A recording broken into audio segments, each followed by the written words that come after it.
Oakland County has spent hundreds of millions of dollars to treat combined sewer overflows.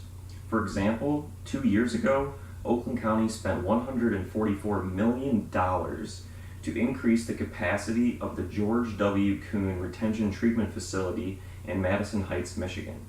After this upgrade, it can now hold up to 124 million gallons of stormwater. When it comes to our water infrastructure, many people don't understand how much money is actually required when it comes to preserving our water resources. Sometimes it may take millions or even hundreds of millions of dollars to renovate these things and to ensure that we are not polluting our environment. My name is Jim Nash, and I am the Water Resources Commissioner for Oakland County.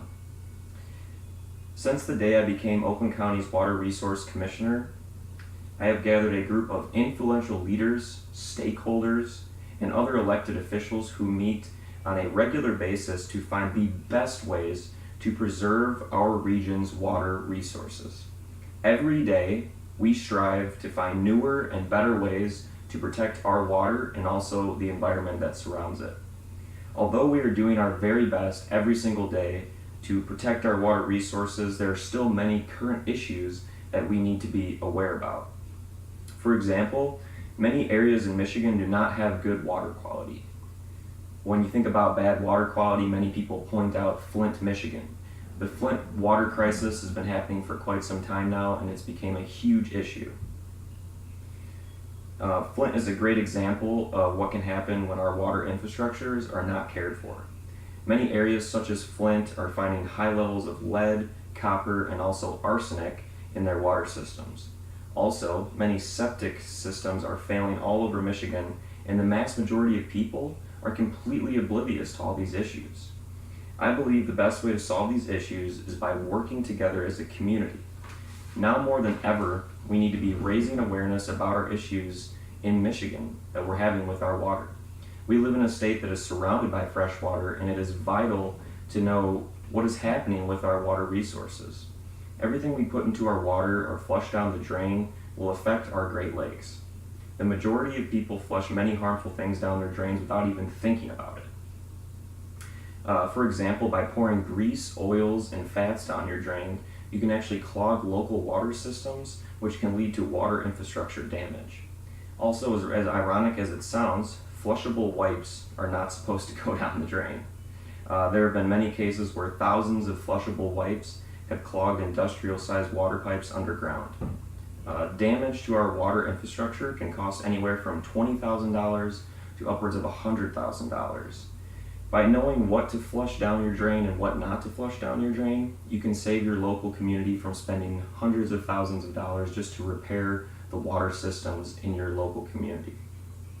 Many people think that there is nothing you can do to contribute to help our water systems, and that's not true. The truth is there's many things you can do as a person to help us out and help your local community and help preserve the natural water resources.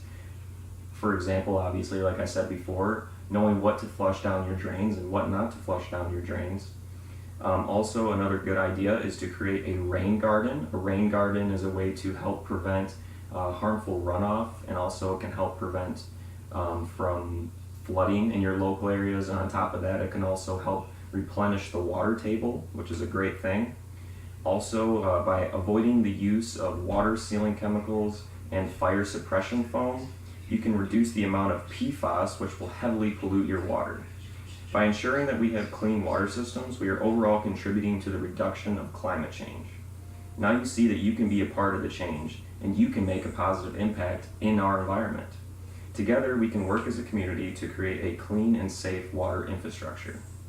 In 2019, I plan to raise awareness on these issues that we are currently facing and ensure that we are working our hardest to create a green infrastructure. During my time as Water Resource Commissioner, we have put together many groups such as Cross Connection, Engineering Review, Project Management, Soil Erosion, and also Surveying. Each group of people takes on important roles to ensure we are keeping our water clean and safe for people to use. One of the main sources of water pollution comes from erosion that happens from different things that are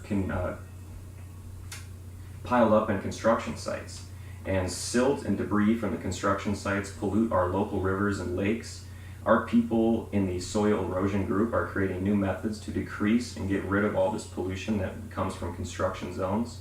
By creating new regulations and requirements for construction zones, we were able to reduce pollution by a lot. As the future Water Resources Commissioner, I plan to do everything in my power to make our water infrastructure strong and stable. Through raising awareness and working as a community, we can spread the good word and move towards green living. If we all work together, I truly believe that we can save our environment, provide clean water, and a strong and efficient water infrastructure for the future generations to come. Thank you.